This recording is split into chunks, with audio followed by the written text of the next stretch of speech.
Assalamualaikum warahmatullahi wabarakatuh. Baiklah, kami dari kelompok 7 mata kuliah Fikih Wakaf. Di sini kelompok kami akan mempresentasikan tentang sejarah perwakafan di Indonesia. Baik, saya Brisya Albitania sebagai pemateri pertama. Di sini saya akan menjelaskan sedikit pada poin A, yaitu tentang sejarah hukum wakaf di Indonesia. Pada zaman Hindia Belanda, pelaksanaan hukum wakaf di Indonesia semula masih sangat-sangat sederhana, tidak disertai dengan administrasi ataupun segala macam yang berhubungan dengan itu. Cukup dilakukan ikrar atau pernyataan secara lisan pengurusan dan pemeliharaan wakaf, kemudian diserahkan kepada nazir. Disebabkan tidak diadministrasikannya dengan baik, maka di kemudian hari sampai sekarang ini terdapat tanah-tanah wakaf yang memunculkan permasalahan yang bentuknya yang hilang ataupun diambil alih oleh orang-orang yang tidak bertanggung jawab, sengketa melalui pengadilan dan lain-lain. Perkembangan tentang aturan wakaf terlihat pada tahun 1905.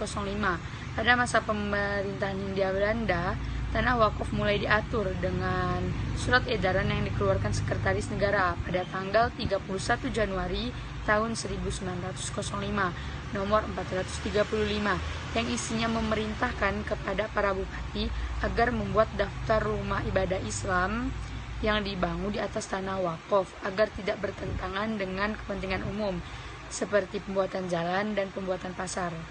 Nah, dalam kurun waktu 26 tahun, tepatnya pada tahun 1931, dikeluarkannyalah surat edaran resmi kepada bupati terhadap orang-orang yang ingin berwakaf.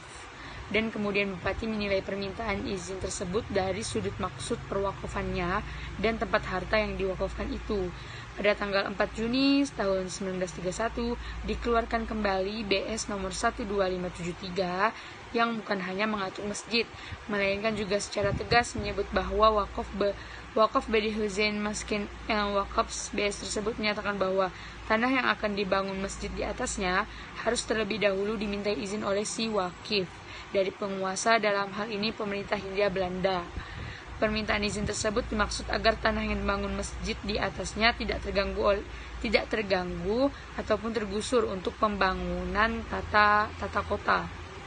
BS ini mengalami nasib yang sama seperti BS sebelumnya karena masyarakat Islam masih menganggapnya sebagai upaya pembatasan untuk beribadah. Nah, dari beberapa surat edaran yang telah dikeluarkan oleh Sekretaris Government yang tersebut di atas tadi, dapat kita lihat bahwa aturan wakaf yang ada pada saat itu hanya untuk keperluan administratif belaka. Atau dengan kata lain bahwa latar belakang lahirnya Bijblat hanyalah untuk mengadministrasikan tanah-tanah wakaf agar tidak bertentangan dengan pemerintah pada masa tersebut. Bijblat ini dilahirkan berdasarkan rumusan orang-orang yang tidak memiliki ikatan emosional dengan umat Islam, sehingga substansi aturan hanya sebatas administrasi dan tidak termasuk pada bagaimana instrumen wakaf dapat mengangkat harkat dan martabat umat Islam. Yang kedua yaitu pada masa kemerdekaan dan era reformasi. Pelaksanaan wakaf di Indonesia mengadopsi sistem hukum dalam ajaran Islam. Namun pada pelaksanaannya kemudian wakaf seolah-olah merupakan kesepakatan ahli hukum dan budaya bahwa perwakafan adalah masalah hukum adat Indonesia, sehingga tidak jarang membangun masjid, pesantren, dan sekolah dilakukan secara bersama-sama dan gotong royong. Kebiasaan berwakaf hanya diatur oleh hukum adat yang sifatnya tidak tertulis dan mengadopsi nilai-nilai ajaran Islam. Pada masa pemerintahan kolonial Belanda disikapi dengan serius, terlepas dari kepentingan penjajahan.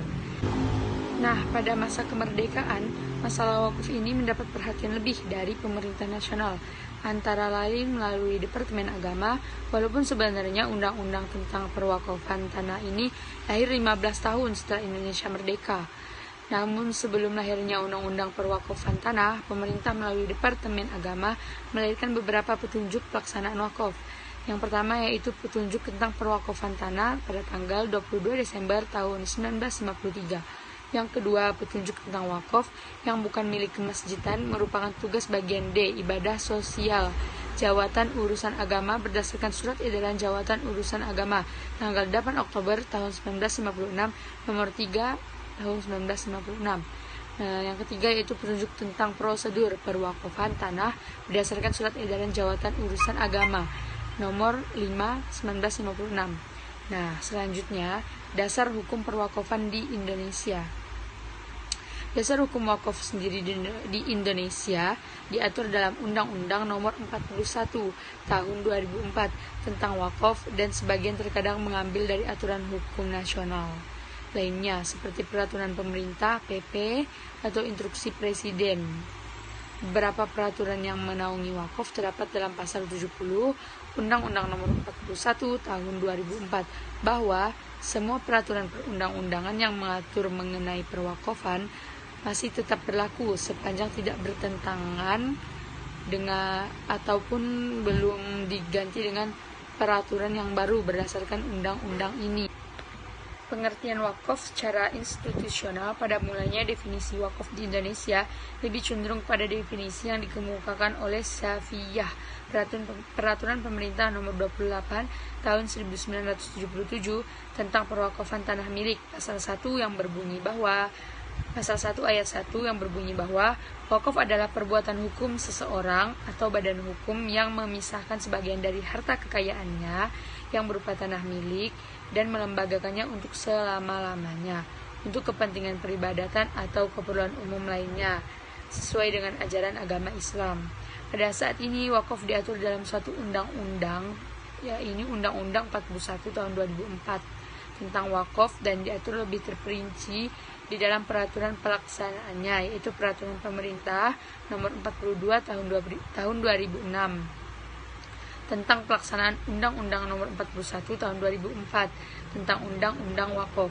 Dengan demikian, pada pasal 70 Undang-Undang Wakaf dan pasal 60 Peraturan Pemerintah Wakaf menegaskan bahwa semua peraturan perundang-undangan yang mengatur mengenai perwakafan masih tetap berlaku sepanjang tidak bertentangan atau belum diganti dengan peraturan yang baru berdasarkan Undang-Undang Wakaf dan Peraturan Pemerintah Wakaf.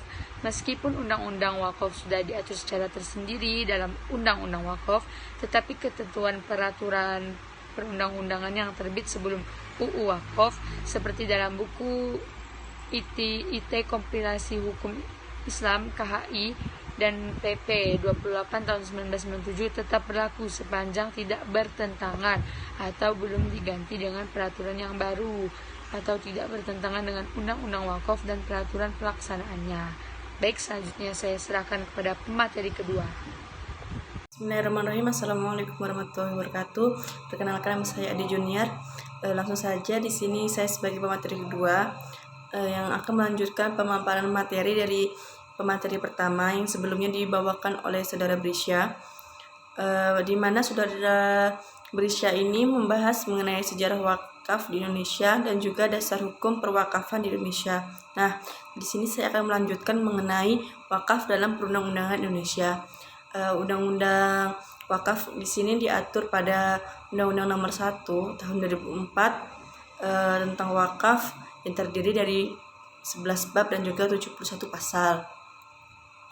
Nah, jika dilihat dari peraturan undang-undang tersebut tentang wakaf, undang-undang wakaf ini merupakan penyempurnaan dari beberapa peraturan undang-undang wakaf yang ada dengan menambahkan peraturan yang ada.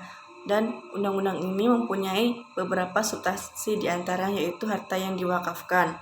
Lalu juga ada mengenai persyaratan nazir, lalu pendaftaran benda-benda wakaf oleh penjabat akta ikrar wakaf, lalu pembentukan sebuah lembaga, dan juga undang-undang ini juga menekankan pentingnya pemberdayaan benda-benda wakaf yang menjadi ciri-ciri utama dalam undang-undang wakaf ini. Dan juga undang-undang ini memberikan ketentuan pidana, sanksi administratif sebagaimana ketentuan pidana dan sanksi administrasi ini merupakan terobosan yang cukup penting dalam rangka mengamankan benda-benda wakaf dari tangan-tangan yang tidak bertanggung jawab. Nah, pada hakikatnya undang-undang wakaf ini mengatur harta wakaf yang sudah diwakafkan dan dilarang untuk dijual dijadikan jaminan seperti disita, dihibahkan atau dijual, diwariskan dan ditukar ataupun dialihkan dalam bentuk pengalihan hak lainnya.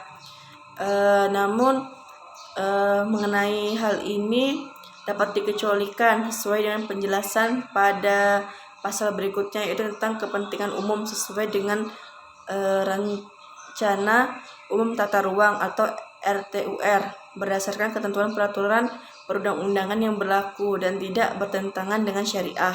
Nah, harta benda wakaf yang sudah diubah statusnya wajib ditukar dengan harta benda yang dapat dimanfaatkan dan nilai tukar benda sama dengan harta yang diwakafkan sebelumnya. Nah, selanjutnya di sini terdapat juga lembaga perwakafan. Dalam Undang-Undang Nomor 1 Tahun 2004 terdapat satu instansi baru, yaitu Badan Wakaf Indonesia atau yang disebut dengan BWI, yang merupakan elemen aparat penegak hukum wakaf, nazir, wakif, PPAIW, dan BWI. BWI ini adalah sebuah lembaga yang berkedudukan sebagai media untuk memajukan dan mengembangkan perwakafan nasional. Nah, di samping itu, Undang-Undang Wakaf ini disebutkan bahwa Badan Wakaf Nasional bersifat independen dalam melaksanakan tugasnya, dan Badan Wakaf Indonesia ini berkedudukan di kota NKRI dan dapat membentuk perwakilan di provinsi atau kabupaten atau kota sesuai dengan kebutuhannya.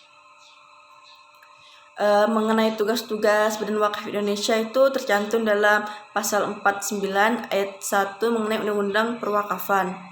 6 tugas diantaranya itu dapat dibedakan menjadi 3, yaitu yang pertama BWI berkaitan dengan nazir, yaitu mengenai pengangkatan, pemberhentian, dan pembinaan nazir.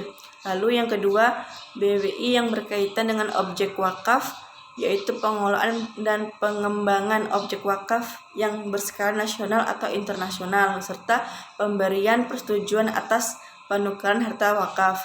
Lalu yang selanjutnya yaitu BWI yang berkaitan dengan pemerintah, yaitu memberi saran pertimbangan kepada pemerintah menyusun kebijakan di bidang perwakafan. Institusi yang bertugas melakukan pembinaan wakaf yang dapat mewujudkan tujuan dan fungsi wakaf adalah Menteri Agama. Nah, Menteri Agama ini ikut serta dalam Badan Wakaf Indonesia untuk melakukan pembinaan dan juga pengawasan dalam menyelenggarakan wakaf.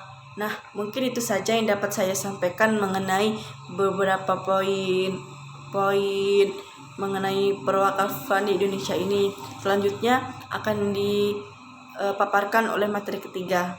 Sekian. Bismillahirrahmanirrahim. Assalamualaikum warahmatullahi wabarakatuh. Saya Adinda Sakila Putri selaku pemateri ketiga. Saya di sini akan melanjutkan penjelasan dari saudari Ade Junior. Baiklah, yang terakhir yaitu pelaksanaan atau tata cara wakaf di Indonesia. Pelaksanaan wakaf di Indonesia diatur dalam Peraturan Pemerintah Nomor 28 Tahun 1977, Kompilasi Hukum Islam dan Undang-Undang Nomor 41 Tahun 2004. Di bawah ini dijelaskan tentang pelaksanaan wakaf di Indonesia berdasarkan 3 hukum tersebut. Perwakafan tanah milik menurut Peraturan Pemerintah Nomor 28 Tahun 1977. Bagi sebagian besar rakyat Indonesia, tanah menempati kedudukan penting dalam kehidupan mereka sehari-hari. Terlebih lagi bagi rakyat pedesaan yang pekerjaan pokoknya bertani, berkebun, dan berdagang. Tanah merupakan tempat pergantungan hidup mereka. Menurut Vanjik yang dikutip oleh Adi Jani Al-Alabij, tanahlah yang merupakan modal yang terutama dan untuk bagian terbesar dari Indonesia. Tanahlah yang merupakan modal satu-satunya. Pengertian wakaf menurut apa yang dirumuskan dalam pasal 1 ayat 1 Peraturan Pemerintah Nomor 28 Tahun 1977 tentang perwakafan tanah milik adalah perbuatan hukum seseorang atau badan hukum yang memisahkan sebagian dari harta kekayaannya yang berupa tanah milik dan melembagakannya untuk selama-lamanya untuk kepentingan peribadatan atau keperluan umum lainnya sesuai dengan ajaran agama Islam. Peraturan Pemerintah Nomor 28 Tahun 1977 tentang perwakafan tanah milik mengatur perwakafan yang sudah lebih khusus. Dalam hal ini mengenai tanah milik, dan dalam pasal 3 ayat 1 tentang perwakafan tanah milik dinyatakan bahwa yang dapat mewakafkan tanah milik ialah badan-badan hukum Indonesia dan orang atau orang-orang yang memenuhi persyaratan sebagai berikut: telah dewasa, sehat akalnya, serta yang oleh hukum tidak terhalang untuk melakukan perbuatan hukum dan atas kehendak sendiri dan tanpa paksaan dari pihak lain. Baiklah, lanjut. Dalam Peraturan Pemerintah Nomor 28 Tahun 1977 tentang perwakafan tanah milik ini diperkenalkan adanya badan hukum di samping orang sebagai wakif. Hal ini tidak ditemui secara khusus dalam pembicaraan fikih. Baiklah, lanjut. Dalam Peraturan Pemerintah Nomor 28 Tahun 1977 Pasal 3 Ayat 2 tentang perwakafan tanah milik menentukan bahwa untuk badan hukum ini yang bertindak atas namanya adalah pengurusnya yang sah menurut hukum. Untuk benda yang diwakafkan seperti tercantum dalam Peraturan Pemerintah Nomor 28 Tahun 1977 tentang perwakafan tanah milik pasal 4 adalah khusus tanah hak milik dengan syarat harus bebas dari segala pembebanan, ikatan, sitaan, dan perkara. Kelompok orang atau badan hukum yang diserahi tugas pemeliharaan dan penggunaan badan wakaf disebut nazir, seperti dimaksud oleh pasal 1 ayat 1 tentang perwakafan tanah milik. Baiklah. Perwakafan tanah milik tersebut menurut ketentuan Peraturan Pemerintah Nomor 10 Tahun 1961 selanjutnya Kepala Subdirektorat Agraria mencatatnya pada buku tanah dan sertifikatnya. Tapi kalau tanah wakaf tersebut belum mempunyai sertifikat, maka pencatatannya dilakukan setelah dibuatkannya sertifikat. Setelah itu, nazir yang bersangkutan wajib melaporkannya kepada pejabat yang ditunjuk oleh Menteri Agraria. Dalam hal ini, pejabat tersebut seperti dimaksud dalam pasal 10 ayat 2 huruf A Peraturan Menteri Agama Nomor 1 Tahun 1978 tentang perwakafan tanah milik adalah Kepala KUA Kecamatan. Sedangkan akta ikrar wakaf sendiri dibuat rangkap 3, masing-masing untuk PPAIW, Bupati atau Wali Kota Madya, Kepala Daerah dalam hal ini Kepala Subdit Agraria setempat, dan Pengadilan Agama yang mewilayahinya. Baiklah, saya di sini menjelaskan pokok-pokoknya saja yang terdapat di makalah. Untuk lebih lanjutnya lagi, silahkan teman-teman lihat makalahnya. Terima kasih, sekian penjelasan dari saya. Mohon maaf apabila ada kekurangan. Wassalamualaikum warahmatullahi wabarakatuh.